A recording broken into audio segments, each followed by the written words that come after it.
It's 2045, and for the first time in over a century, Canada doesn't answer to anyone when it comes to defending its own skies, seas, and sovereignty.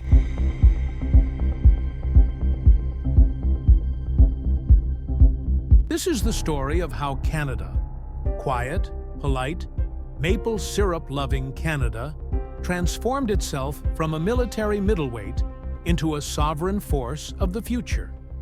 No longer under the American defense umbrella, no longer reliant on foreign tech.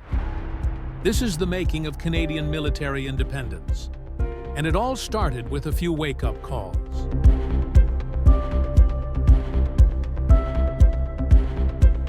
In 2025, Canada committed to spending 2% of its GDP on defense. The world was becoming unstable. Russia testing hypersonics over the North Pole. China flexing in cyberspace. Canada watched as a Russian glide vehicle skimmed through its airspace, undetected until it exited. The sensors? American. The command? American. Canada? Just watching. Then came the cyber attack. A coordinated digital strike shut down energy grids in Quebec and air traffic comms in the West. The Americans offered advice, but took no action. Suddenly, the Big Brother Defense Pact didn't feel so brotherly. Public outrage followed. Parliament formed the National Sovereignty Commission, and a new idea began to surface. Maybe it's time we took care of ourselves.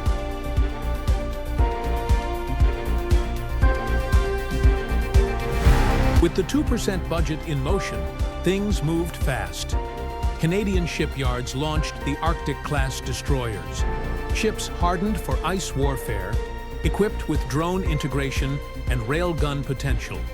Domestic defense companies exploded in growth.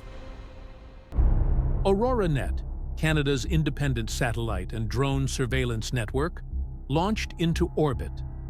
The Buy Canadian Defence Act locked in billions for R&D in Montreal, Toronto, and Vancouver. AI-assisted systems, hypersonic interceptors, swarm drone coordination, the future of warfare, built in-house.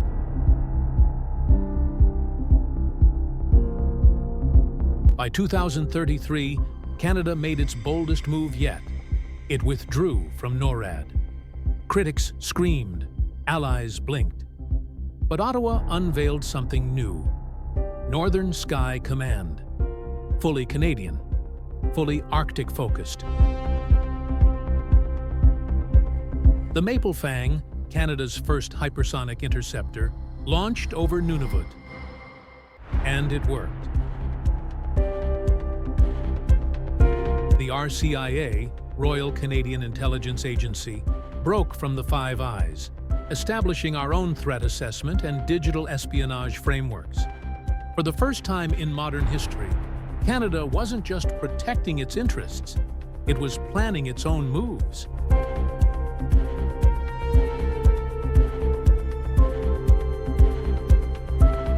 In 2038, the Arctic got hot.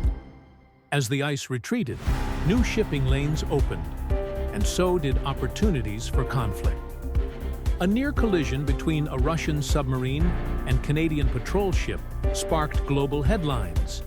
Enter the Arctic Defense Legion, AI-assisted infantry units designed for extreme cold warfare. Human soldiers backed by drone swarms, robotic sentries that could operate for months without resupply. Canada's expeditionary fleet came online. 2 drone carriers, fully autonomous, patrolling the Pacific and Atlantic. By now, defense spending hit 2.5%. And the public was on board. They saw the footage, they saw the threat, and most importantly, they saw the pride. No more borrowed eyes in our skies. No more boots but ours on our snow. No more foreign satellites between us and sovereignty.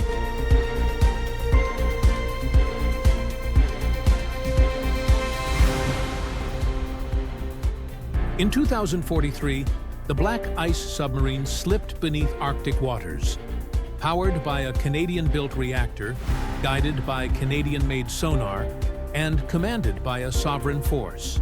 It was more than a machine, it was a message. Canada now deployed Aurora-class drones, solar-fed, stealth-enabled, and capable of months-long autonomous operation. No airstrip needed, no pilot required, just presence, just power. The last U.S. base on Canadian soil closed in 2044. In its place, the Canadian Strategic Deterrent Council, weighing the future of energy weapons and nuclear deterrence.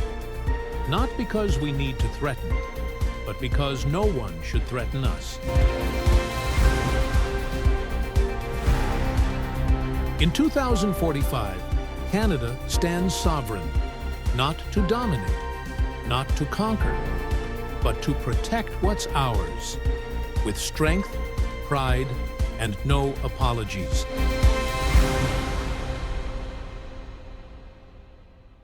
Thanks for watching. If you want more deep dives like this, hit subscribe, because the future isn't waiting.